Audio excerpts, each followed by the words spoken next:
All right, Josh, what happened to bribery? I mean, I thought this polled the highest with the Democrats. This was the second iteration of their accusations of crimes, yet it's nowhere to be seen.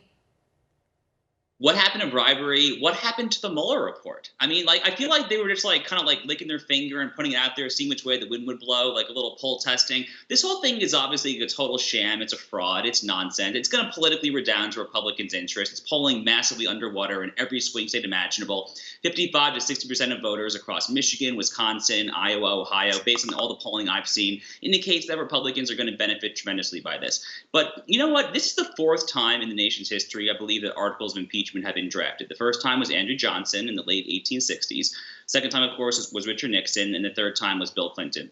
Going back to Andrew Johnson, he at least violated the Tenure of Office Act, a statute. Now, that statute was unconstitutional, and I think the president was proper to violate it in that sense, but he at least violated a statute. Richard Nixon, of course, was Watergate and all that. Bill Clinton committed perjury. So in each previous instance, there has been something concrete to point to as a clear-cut impeachable offense. They have nothing here. They have this vague, undefined, amorphous, malleable, obstructing Congress, abuse of power standard. It is going to backfire wildly in their faces, and I, for one, am very excited to see it. Right, we're here for this. Wait a second. Talk to me about this obstruction of Congress thing, too. They don't say obstruction of justice. They say obstruction of Congress.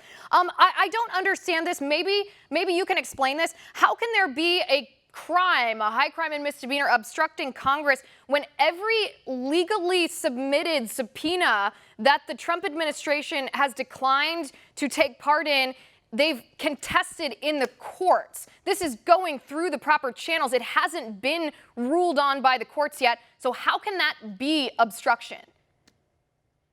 Well, the short answer is it can't be. But more generally here, this is impeachment. This is politics. It is not crime. And here's the way this is supposed to work, okay? In perhaps the most famous of all the Federalist Papers, Federalist 51, James Madison lays out the three branches, our tripartite separation of power system. And he says the way this is supposed to work is that ambition is supposed to counteract ambition. What that means in 2019 basic language, the branches are not supposed to get along with one another. They are supposed to be jealous, envious guardians of their own spheres of power. They are supposed to push back, and they really should be pushing back with the various tools, the checks and balances that the framers very sagaciously bestowed upon them.